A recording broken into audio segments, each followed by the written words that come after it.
Assalamualaikum warahmatullahi wabarakatuh.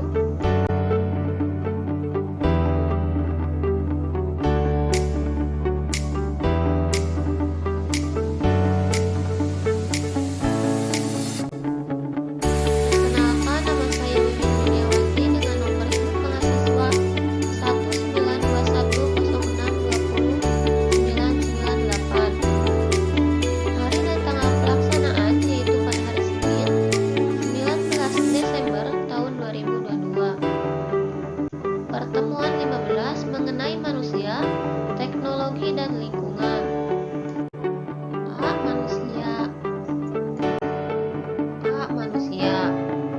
Manusia atau Homo sapiens adalah spesies primata yang berasal dan tinggal di bumi dengan populasi terbesar, persebaran yang paling luas, dan dicirikan dengan kemampuan berjalan di atas dua kaki.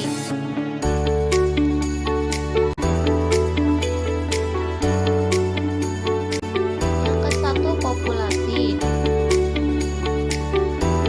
Populasi adalah sekumpulan individu dengan ciri-ciri yang sama dan hidup di tempat yang sama. Sekumpulan individu ini memiliki kemampuan bereproduksi antar sesama. Dilansir dari Encyclopedia Britannica tahun 2015, populasi dalam manusia adalah seluruh jumlah penduduk yang menempati suatu daerah. Jadi, populasi yaitu sekumpulan individu yang memiliki ciri dan tempat yang sama.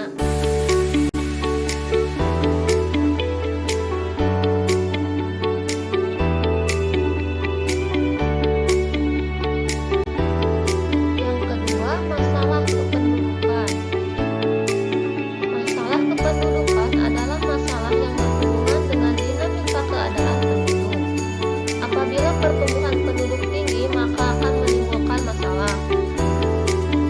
Sebab kapasitas wilayah suatu negara itu terbatas. Dan apabila pertumbuhan penduduk rendah juga akan menimbulkan masalah. Sebab penduduk di negara tersebut lama-kelamaan akan habis. Maka masalah kependudukan bisa disebut sebagai masalah sosial karena masalah ini terjadi di lingkungan sosial atau masyarakat. Masalah tersebut bisa terjadi kapan saja dan di mana saja, baik di negara maju maupun di negara berkembang. Masalah kependudukan terjadi karena perkembangan penduduk yang tidak seimbang. Macam-macam masalah kependudukan yaitu: yang ke-1, pertumbuhan penduduk. Yang kedua, kepadatan penduduk. Yang ketiga, tingkat pendidikan.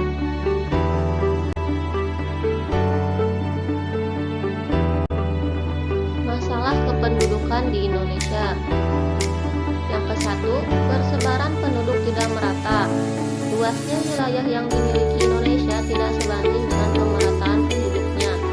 Ada daerah yang sangat padat, namun ada juga daerah yang jarang penduduknya.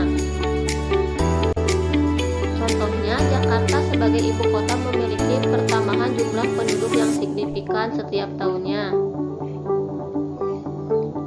Yang kedua, jumlah penduduk yang besar.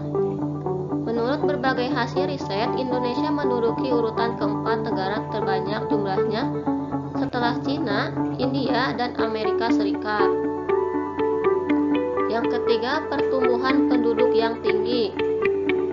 Jumlah penduduk Indonesia yang sudah banyak ini diperkirakan akan terus bertambah karena pertumbuhan jumlah penduduk yang tinggi. Hal ini disebabkan oleh angka kelahiran lebih tinggi dibanding dengan angka kematian. Yang keempat, kualitas penduduk rendah. Pada saat ini Indonesia masih bermasalah dengan tingkat pendidikan. Tingkat pendidikan yang rendah akan mempengaruhi kualitas penduduknya.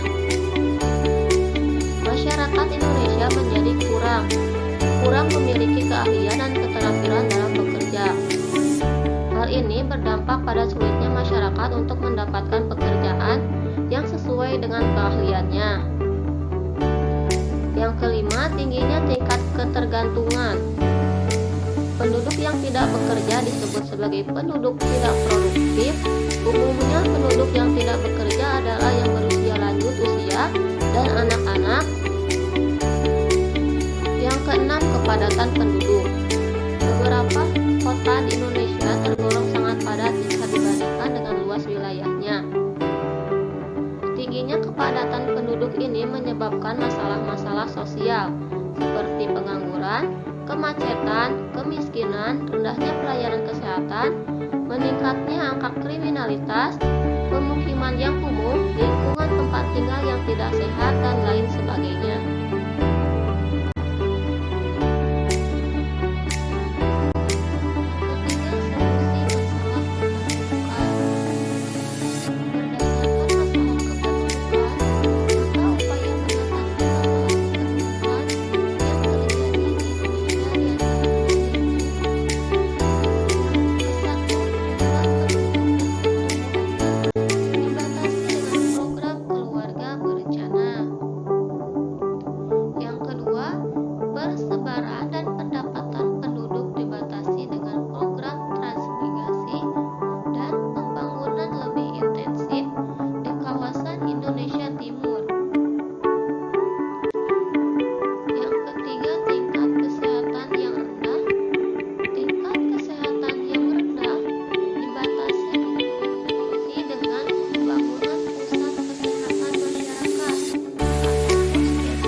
Peran positif manusia terhadap lingkungan.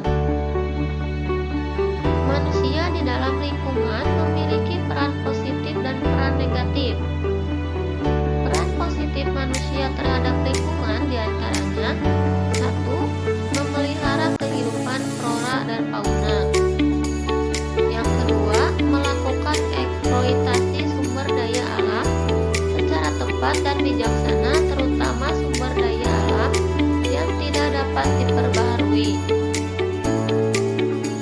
Yang ketiga, mengadakan penghijauan dan reboisasi untuk menjaga kelestarian keanekaragaman jenis flora dan serta untuk mencegah terjadinya erosi dan banjir.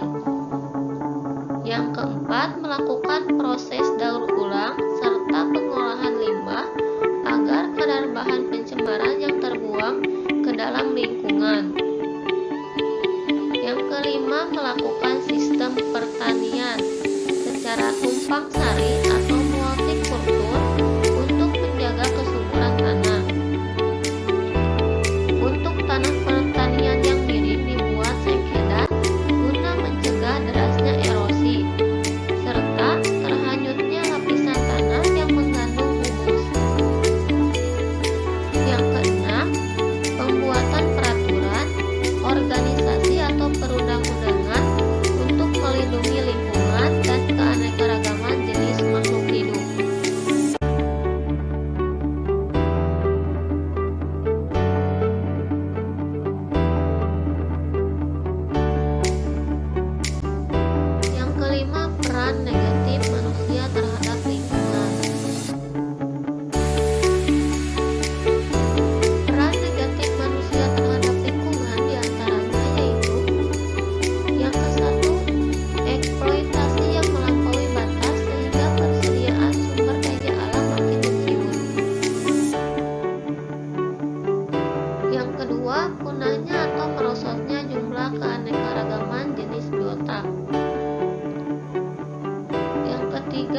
Berubahnya ekosistem alami yang mantap dan seimbang menjadi ekosistem binaan yang tidak mantap. Yang keempat, berubahnya profil permukaan bumi yang dapat mengganggu kestabilan tanah hingga menimbulkan longsor. Yang kelima, masuknya energi bahan atau senyawa tertentu ke dalam lingkungan yang menimbulkan pencemaran air, udara, dan tanah.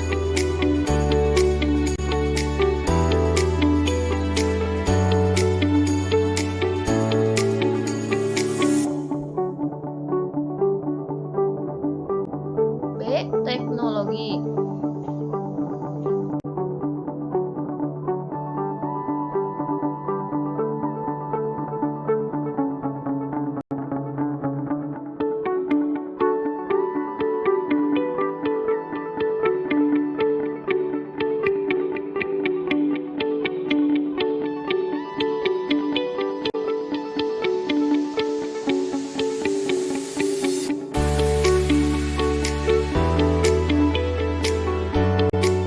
Satu, pengertian teknologi. Pengertian teknologi menurut Kamus Besar Bahasa Indonesia atau KBBI ialah suatu metode ilmiah yang digunakan untuk mencapai tujuan praktis dan merupakan salah satu ilmu pengetahuan terapan. Sedangkan menurut Kastel tahun 2004 menyebutkan bahwa teknologi merupakan suatu kumpulan alat, aturan, dan juga prosedur yang merupakan penerapan dari sebuah pengetahuan ilmiah terhadap sebuah pekerjaan tertentu dalam suatu kondisi yang dapat meningkatkan terjadinya pengulangan. Jadi, teknologi merupakan sarana yang dibutuhkan bagi keberlangsungan serta kenyamanan hidup manusia. Contoh teknologi dalam kehidupan sehari-hari. Yang ke-1, teknologi dalam bidang informasi. Teknologi informasi merupakan suatu teknologi yang mempermudah manusia dalam menyampaikan informasi. Contohnya yaitu televisi, radio, dan lain-lain. Yang kedua, teknologi bidang komunikasi. Teknologi ini membantu manusia dalam berkomunikasi antar sesama. Contohnya email, smartphone, dan aplikasi pesan singkat. Yang ketiga, teknologi bidang transportasi. Teknologi ini membantu manusia untuk melakukan perpindahan dari satu tempat ke tempat lain. Contohnya yaitu mobil, motor, dan lain-lain. Yang keempat, teknologi bidang pendidikan. Teknologi ini diciptakan untuk dapat meningkatkan kinerja pengajar. Yang kelima, teknologi bidang kesehatan.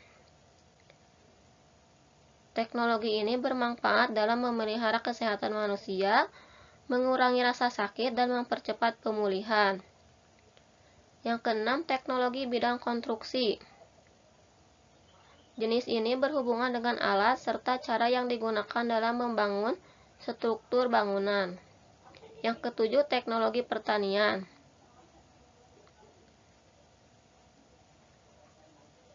Teknologi ini menggunakan teknologi berupa mesin. Tujuannya yaitu untuk meningkatkan produksi pertanian. Yang kedelapan, teknologi bidang arsitektur. Teknologi ini berhubungan dengan metode konstruksi desain bangunan.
Dampak positif teknologi terhadap lingkungan. Dampak positif teknologi terhadap lingkungan diantaranya: 1. Diperluasnya lapangan kerja dengan berdirinya industri atau pabrik baru. Yang kedua, diciptakannya mesin daur ulang, sehingga sampah dapat dikurangi. Yang ketiga, memperoleh devisa dari industri pariwisata. Yang keempat, peningkatan hasil produksi pertanian. Yang kelima, dikenal dan dipakainya alat-alat pertanian modern. Yang keenam, dikenalnya sistem pemupukan dan obat-obatan hama. Yang ketujuh, pemberantasan hama dengan pesawat terbang di perkebunan.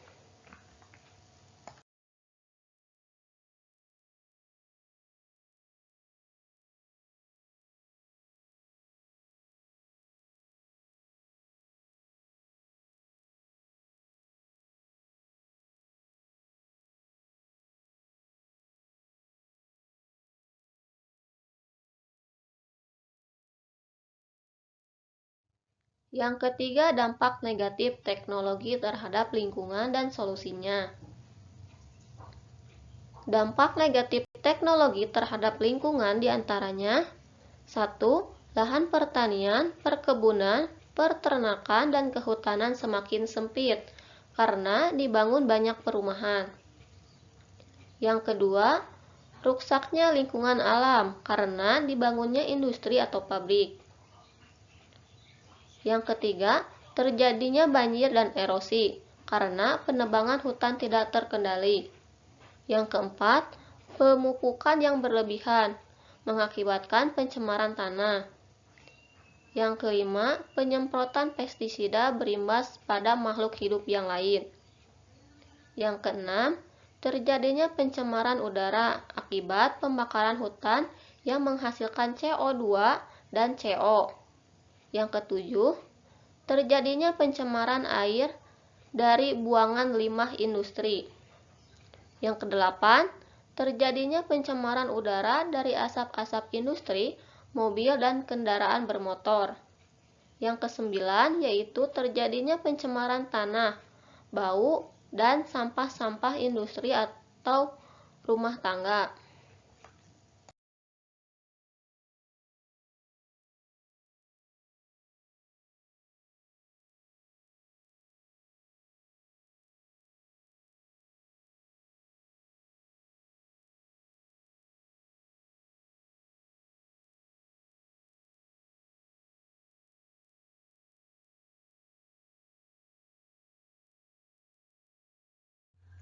Solusi mengatasi dampak negatif teknologi terhadap lingkungan.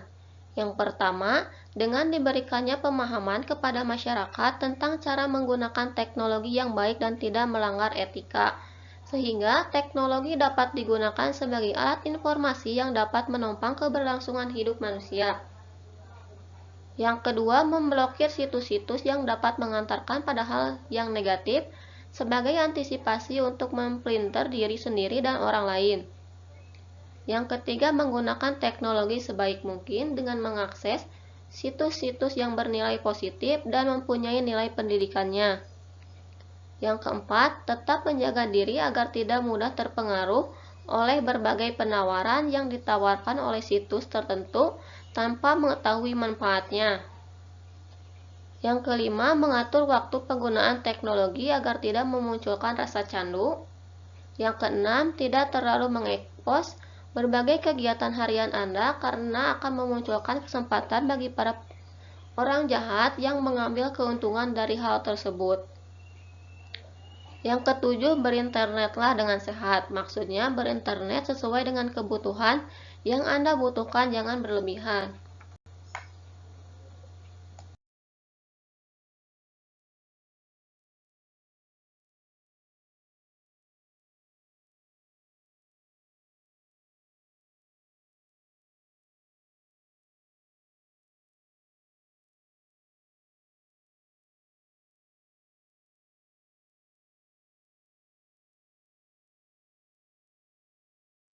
Selanjutnya, C. Lingkungan.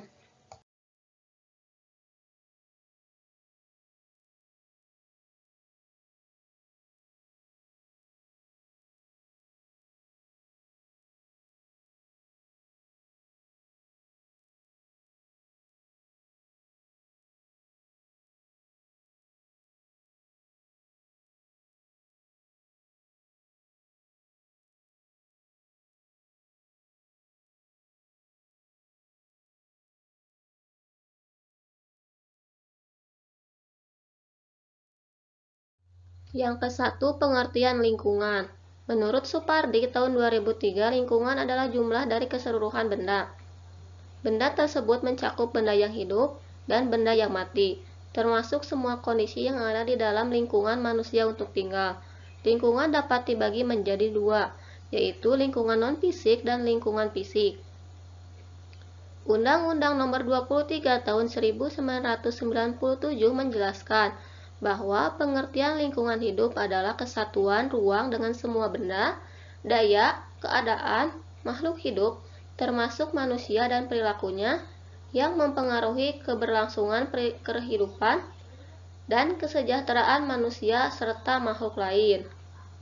Sedangkan menurut Soemarwoto tahun 1983 mendefinisikan lingkungan atau lingkungan hidup merupakan segala sesuatu yang ada pada setiap makhluk hidup dan berpengaruh pada kehidupannya. Sebagai contoh, pada hewan seperti kucing. Segala sesuatu di sekeliling kucing dan berpengaruh pada keberlangsungan hidup, maka itulah lingkungan hidup bagi kucing. Demikian juga pada manusia. Sebagai sesuatu yang berada di lingkungan manusia yang berpengaruh pada keberlangsungan hidupnya, itulah lingkungan hidup manusia.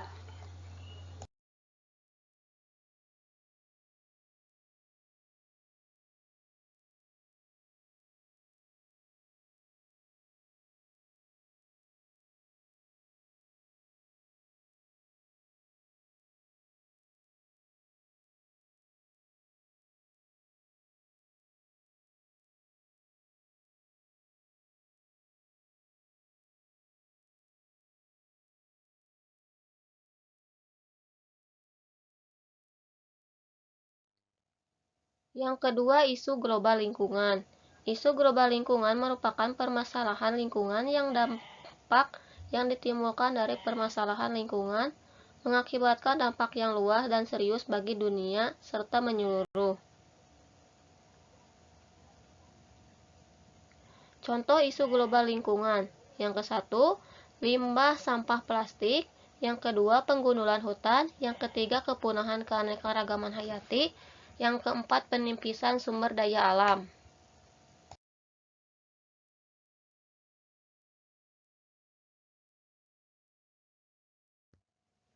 Yang ketiga, solusi terhadap isu global lingkungan.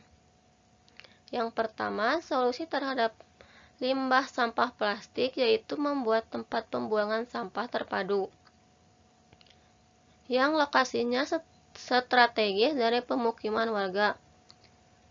Dan yang kedua, penerapan 4R yaitu replace, reduce, reuse, serta recycle. Yang ketiga, membuat tempat sampah terpisah antara organik dan anorganik. Selanjutnya, solusi terhadap penggundulan hutan. Solusinya ialah dengan menekan laju pembakaran hutan, menjaga hutan yang tersisa dengan hukum yang kuat demi kelestarian dan lingkungan yang tepat, terjaga hingga mewariskan ke anak cucu. Selanjutnya, solusi terhadap kepunahan keanekaragaman hayati, yaitu dengan peningkatan sumber daya manusia, penyuluhan mengenai penangkaran satwa Indonesia secara intensif, program untuk penangkaran satwa liar, memperluas habitat untuk satwa-satwa liar.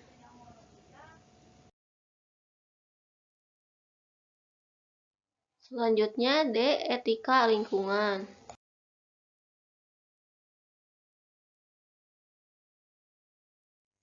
Yang ke-1, pengertian etika lingkungan. Etika lingkungan merupakan cabang etika terapan yang memberikan perhatian landasan moral bagi pelestarian dan perbaikan lingkungan. Menurut Irawati tahun 2007 halaman 21. Sedangkan menurut Kerap tahun 2010, etika lingkungan adalah disiplin ilmu yang berbicara tentang norma dan kaidah moral yang mengatur perilaku manusia dalam berinteraksi dengan alam, serta nilai dan prinsip norma yang menjiwai perilaku manusia dalam berinteraksi. Sementara menurut Samsuri tahun 1996 Halaman 87 menuturkan bahwa etika lingkungan merupakan penuntun tingkah laku yang mengandung nilai-nilai positif dalam rangka mempertahankan fungsi dan kelestarian lingkungan. Menurut Parwiyanto tahun 2009 mendefinisikan etika lingkungan sebagai sebuah usaha untuk membangun dasar-dasar rasional bagi sebuah sistem prinsip-prinsip moral yang dapat dipakai sebagai panduan bagi upaya manusia untuk memperlakukan ekosistem alam dan lingkungan sekitarnya. Yang kedua, prinsip etika lingkungan. Menurut Sastra Prateja dalam Samsuri tahun 1996 halaman 94 ada beberapa prinsip etika lingkungan yang mengatur sikap manusia terhadap lingkungan. Di antaranya, 1. Prinsip tidak merugikan, yaitu prinsip tidak merugikan lingkungan, tidak menghancurkan populasi spesies maupun komunitas biotik, dan tidak merugikan apa yang tidak merugikan manusia. Yang kedua, prinsip tidak campur tangan, yaitu tidak memberikan hambatan kepada kebebasan setiap organisme. Yang ketiga, prinsip kesetiaan, yakni tidak menjebak, menipu, atau memasang perangkap terhadap makhluk hidup demi semata-mata kepentingan manusia. Yang keempat, prinsip keadilan restitutif, yaitu membuat keadilan dari apa yang manusia rusak dengan membuat kompensasi atau ganti rugi. Yang ketiga, penerapan etika lingkungan di keluarga, sekolah, dan masyarakat. Contoh etika dalam lingkungan keluarga. Yang ke-1, pamitan dan mencium tangan orang tua. 2. Mengetuk pintu sebelum masuk keluar kamar orang tua. Yang ketiga, meminta maaf pada orang tua bila melakukan kesalahan. Yang keempat, membantu orang tua dalam melakukan pekerjaan rumah. Yang keenam, bertutur kata dengan lembut dan sopan pada orang tua. Yang keenam, tidak membantah perintah orang tua. Yang ketujuh, tidak menyebutkan nama pada saat memanggil orang tua atau saudara yang lebih tua. Yang kedelapan, tidak pulang larut malam dan tepat waktu. Yang kesembilan, saling menghormati dan menghargai. Yang kesepuluh, tidak berbohong pada orang tua. 11. Mendengarkan nasihat orang tua. 12. Tidak berbicara pada saat makan bersama. Yang ke-13, tidak membuang angin pada saat makan bersama. Yang ke-14, tidak mengeluarkan suara saat mengunyah makanan. Yang ke-15, tidak memotong pembicaraan orang tua ketika mereka sedang berbicara.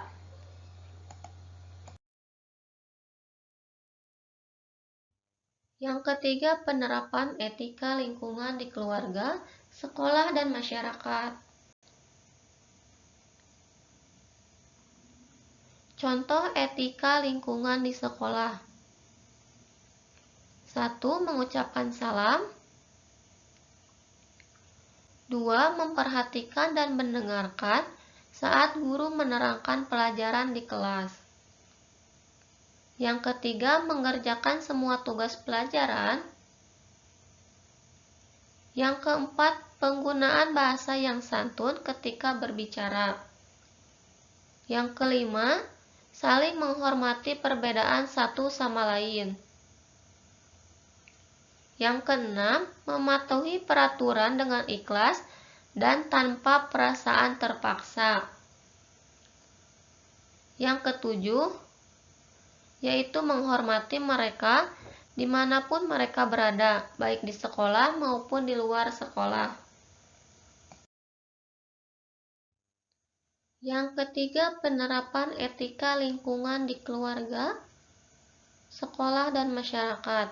Contoh etika lingkungan di masyarakat. Yang pertama, saling menghormati sesama. Yang kedua, saling tolong-menolong. Yang ketiga, saling bergotong royong jika ada kesusahan. Yang keempat, mengalah dengan orang yang lebih tua. Yang kelima, berbahasa dengan baik dan sopan. Yang keenam, menggunakan pakaian yang pantas. Yang ketujuh, tidak bertutur kata kasar. Yang kedelapan, tidak mencaci maki orang.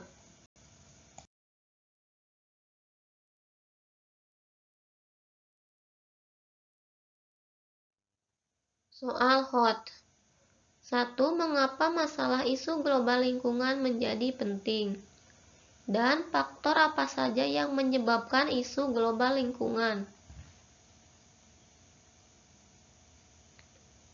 Jawaban, isu global lingkungan menjadi penting karena kualitas lingkungan akan mempengaruhi kualitas hidup manusia secara langsung. Selain kualitas lingkungan juga mempengaruhi kualitas hidup manusia.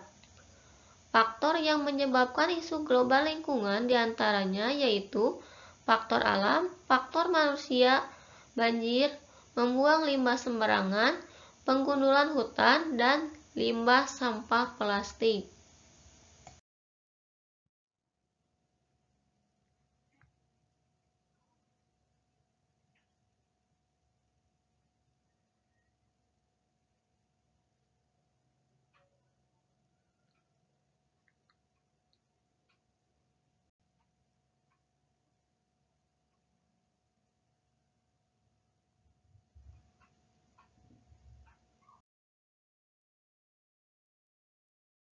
Sekian pemaparan materi dari saya. Mohon maaf bila ada kesalahan. Wassalamualaikum warahmatullahi wabarakatuh.